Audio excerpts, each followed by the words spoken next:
నిరీక్షణ న్యూస్కు స్వాగతం. నేను మీ మ్యాజిక్ రాజా.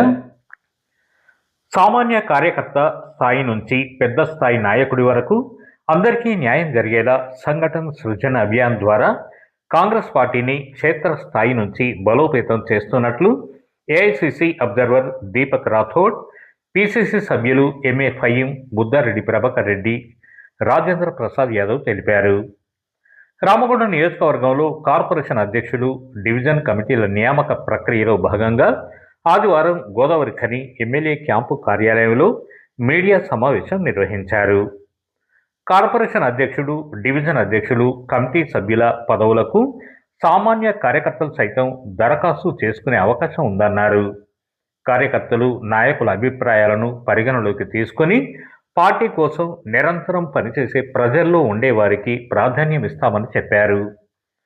గ్రామీణ స్థాయి కార్యకర్తల అభిప్రాయాలను కూడా పరిగణలోకి తీసుకుంటామని, పదవుల ఎంపికలో ఎలాంటి సిఫార్సులకు తావు ఉండదని స్పష్టం చేశారు. ఈ సమావేశంలో రామగుండం నగర mayor Mahankali Swamy, deputy mayor Pathupalli Ellaiah, corporation Congress అధ్యక్షుడు బొంతల రాజేష్, పలువురు కార్పొరేటర్లు, టౌన్ అధ్యక్షులు, సీనియర్ నాయకులు, కార్యకర్తలు పాల్గొన్నారు.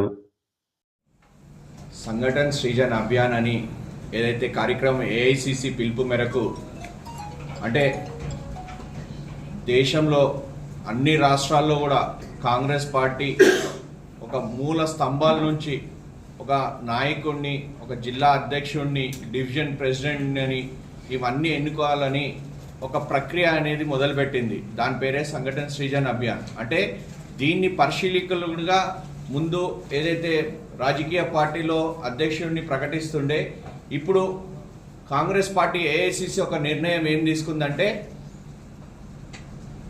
ఎవరైతే పరిశీలకులు పోతారో వాళ్ళు కింది స్థాయికి వెళ్ళి ఒక కార్యకర్త, సామాన్య కార్యకర్త అభిప్రాయం తీసుకొని మీ నాయకుడు ఎవరు కావాలనేది దాని మీద మీరు అభిప్రాయాలు సేకరణ చేసి ఏఐసిసికి పంపిస్తే ఏఐసిసి దీన్ని పరిశీలించి ఒక పరిశీలకులు ఎవరైతే వచ్చారో వాళ్ళ రిపోర్ట్ ప్రకారం ఇవన్నీ చూసి దాని ప్రకారం ఏఐసిసి మళ్ళీ దీని మీద ఒక నిర్ణయం తీసుకొని ఒక ఎక్సైజ్, ఒక ప్రక్రియని ఏఐసిసి దీన్ని చేయడం జరిగింది.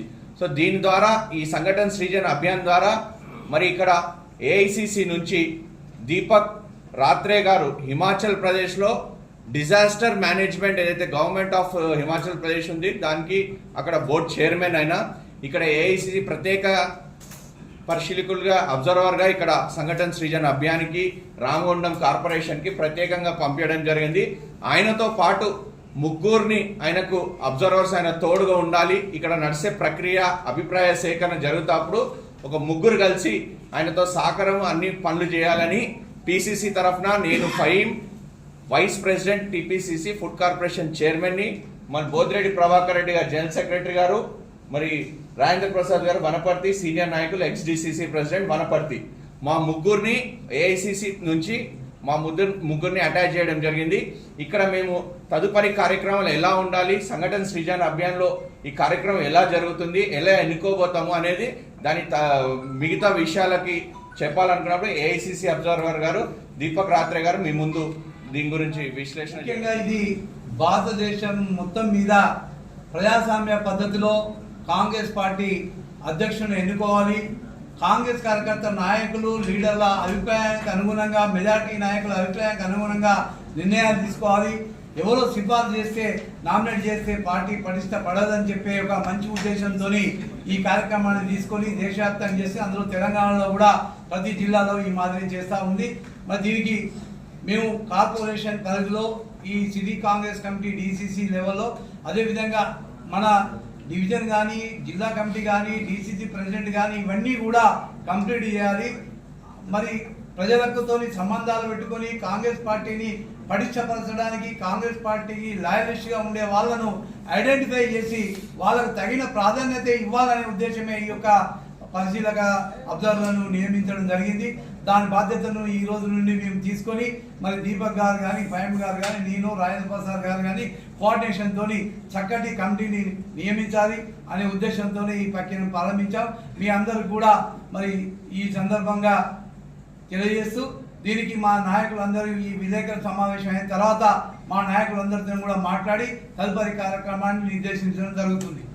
పెద్దలు చెప్పినటువంటి ఈ సంఘటన సృజన అభియాన్ అనేటువంటి ఇది దేనికి ప్రవేశపెట్టినారంటే కేవలం పార్టీలో ప్రతి ఒక్కరు స్వేచ్ఛాయుతంగా పార్టీ కమిటెడ్గా పార్టీని బతికించుకోవాలి అనేటువంటి భావన కలిగినటువంటి వాళ్ళను వెలికి తీస్తూ పార్టీ భవిష్యత్తులో తీసుకునే నిర్ణయాల్లో అన్నింటికి ముందు రాహుల్ గాంధీ గారు కేంద్రంలో ప్రధానమంత్రి అయ్యే వరకు మరి తెలంగాణలో ఉండేటువంటి ప్రభుత్వాన్ని కూడా ఇంకా ముందుకు నడిపించుకునేందుకు ప్రతి కార్యక్రమం ఎవరు ఏమి ఇచ్చినా ఆ కార్యక్రమాన్ని భుజాల పైన వేసుకుని వెళ్ళేటందుకు వేసేటటువంటి సృజనాత్మకమైన, ఎందుకంటే ఇప్పుడుండే పరిస్థితుల్లో ఎక్కువగా చాలామంది మదన పడతా ఉన్నారు.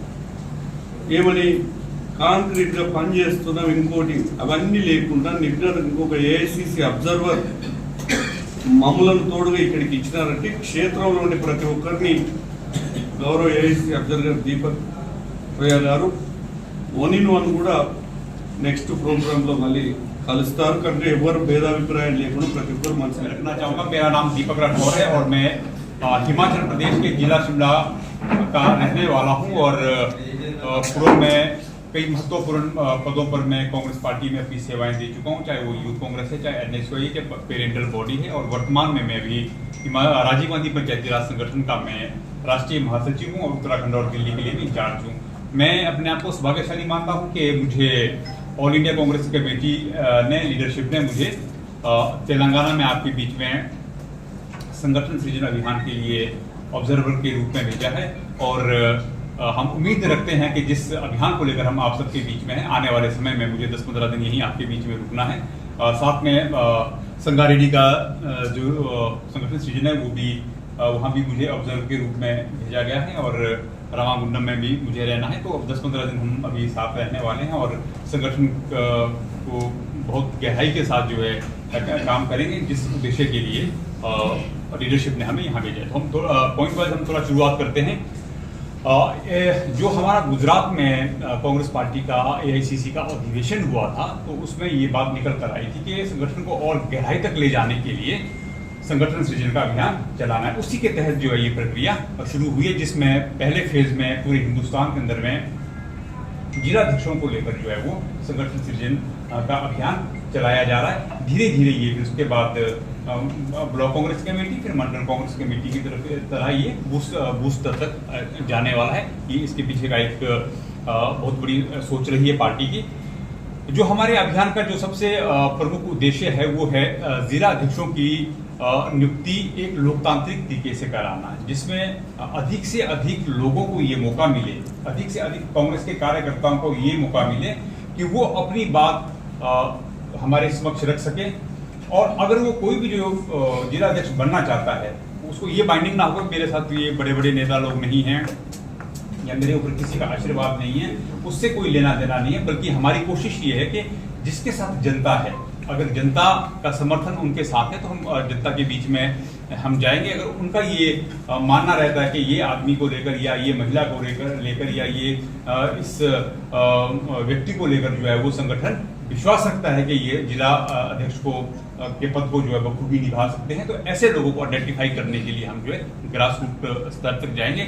इसमें मेरा ये भी मानना है कि मैं अपने जो हमारे साथ यहाँ पर ऑब्जर्वर पीसीसी की तरफ से भेजे गए हैं, इनके साथ भी मैं ये चर्चा कर रहा था कि अगर आने वाले समय में ये हमें महसूस होता है कि अपना जो कॉरपोरेशन वाला जो एरिया है, अगर इसको हमें 4 भागों में डिवाइड करना पड़े। मुझे मालूम चला कि यहाँ पर 60 कॉरपोरेटर हैं और 15-15 के 4 ऐसे जोन बनाए जाएं, ताकि ये ना लगे कि हम यहाँ आए और जो दूर दूर से जो आने वाले तो वो यहाँ नहीं पहुँच पाए। हम आने वाले समय में कोशिश करेंगे कि 15-15 का जोन आप लोगों को बनाना होगा और हमारी कम से कम 4 बैठकें हम यहाँ करेंगे, हर जोन में 1 बैठक करेंगे।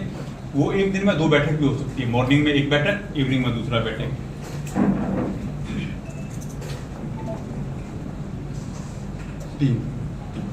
तो ठीक है, वो आपके ऊपर डिपेंड करेगा, जो यहाँ की लोकल लीडरशिप है। अगर आपको 20-20 का 3 करना है तो 3 जोन, 4 जोन करना है, 15-15 का 4, जो भी आपको ठीक लगता है उस तरह से करके हम जो है इसमें आगे बढ़ेंगे। ये जो प्रक्रिया चल रही है इसमें हमें जो जिम्मेवारी दी गई है, ऑब्जर्वर को जिम्मेवारी दी गई है, उसका जो मेन उद्देश्य है कि हम ग्रास रूट लेवल तक पहुंचे, ताकि किसी को ये महसूस ना हो कि जिलाध्यक्ष तो मैं भी बन सकता था लेकिन मुझे अपॉर्चुनिटी नहीं मिला, अपनी बात रखने का मौका नहीं मिला। मुझमें संगठन को लेकर चलाने की क्या ताकत है, वो ताकत को दिखाने का मुझे मौका नहीं मिला। इस विषय को लेकर जो है ये हमें पूरे हिंदुस्तान में जितने भी ऑब्जर्वर AICC की तरफ से गए हैं उनको ये ड्यूटी दी गई है कि आम जन तक पहुंचकर, ग्रास रूट तक पहुंचकर जो है हर एक आदमी, चाहे वो यूथ कांग्रेस का है, NSUI का है, ब्लॉक कांग्रेस कमेटी में पहले रह चुके हैं, सेवा दल का है, महिला कांग्रेस का है, आदिवासी कांग्रेस का है, SC प्रकोष्ठ का है, जिस भी प्रकोष्ठ का वो आदमी अगर जिलाध्यक्ष को बनना चाहता है तो अपनी बात और अपनी ताकत को वो दिखाने का उसके पास जो है वो पूरा मौका मिलेगा। और हम ये देखते हैं कि भाई ऐसा करने की आवश्यकता क्यों पड़ी। पिछले दिनों में आप सबने देखा होगा हिंदुस्तान के अंदर में कुछ ऐसी ताकतें देश में शासन में बैठी जिन्होंने हमारे लोकतांत्रिक ढांचे को जो है पूरी तरह से ध्वस्त कर दिया है। जो हमारी संवैधानिक संस्थाएं हैं, जैसे कि हम कह सकते हैं हमारी जुडिशरी है, इलेक्शन कमीशन ऑफ इंडिया है, CBI है, IB है, जो हमारे लोकतंत्र की रीढ़ को मजबूत करते थे, उनके ऊपर उन्होंने एक कब्जा स्थापित कर दिया है। उस कब्जा स्थापित होने से क्या हो गया कि हमारा जो लोकतंत्र है वो संकट में आ गया। तो अब हम ये चाहते हैं कि ऐसे लोगों को मौका दिया जाए जो ग्रास रूट लेवल तक जो है इस लड़ाई को लड़ सके। ऐसे लीडर्स को जो है वो चुनना है, ऐसे लीडर को उभारना है ताकि वो जिला लेवल पर, ब्लॉक लेवल पर, बूथ लेवल पर जो है अपनी बात को जो है वो रख सके। इस विषय को लेकर जो है इस संगठन सृजन की जो आवश्यकता पड़ी है, इन्हीं विषयों को लेकर वो पड़ी है। पिछले दिनों में बहुत सारा पानी ऐसा बह गया है हमारे लोकतंत्र का, जहां महसूस कर सकते हैं कि हमारा लोकतंत्र भी जो है वो खतरे में। उस लोकतंत्र को बचाने के लिए, संविधान को बचाने के लिए सशक्त और मजबूत लोगों को जो है ग्रास रूट से लेकर उठाना होगा, तभी हम अपने लक्ष्य की तरफ आगे बढ़ सकते हैं।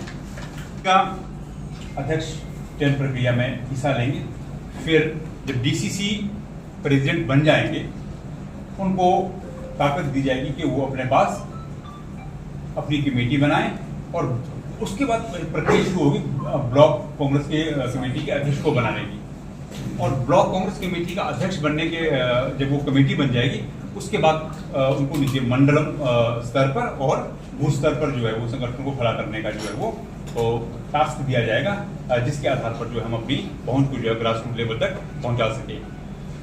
अब ये बात सारी जो है वैचारिक बात है।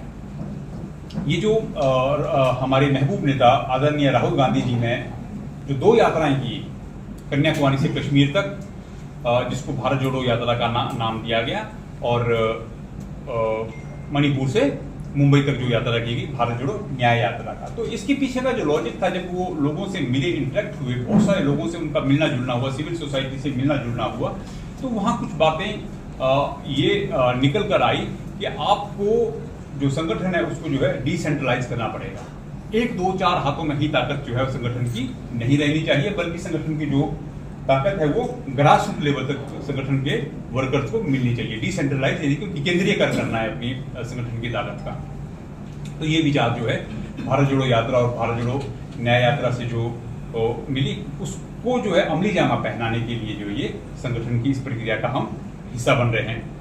और विकेंद्रीकरण की बात हम इसलिए भी करते हैं कि जब भी हम ये देखते हैं कि जब तक आप सत्ता में या पार्टी की सत्ता में हम कब्जा करके रखते हैं किन्हीं पदों पर, तो बहुत सारे लोगों को उसमें मौका नहीं मिल पाता है और उसमें भाई भतीजावाद को भी बढ़ावा मिलता है। लेकिन जब हम इसको डिसेंट्रलाइज करते हैं तो समाज के अंतिम पंक्ति में खड़े व्यक्ति को भी, जो समाज के अंतिम पायदान में खड़ा व्यक्ति है, उसके हाथ में भी ताकत आती है। वो भी फील करता है कि मेरी आवाज भी जो है वो देश के लोकतंत्र में शामिल है, पार्टी के लोकतंत्र में शामिल है, पार्टी के विचार में मेरी भी आवाज शामिल है। तो इस विषय को लेकर जो है वो और गहराई में जो है वो नीचे जाकर संगठन के लिए काम करता है।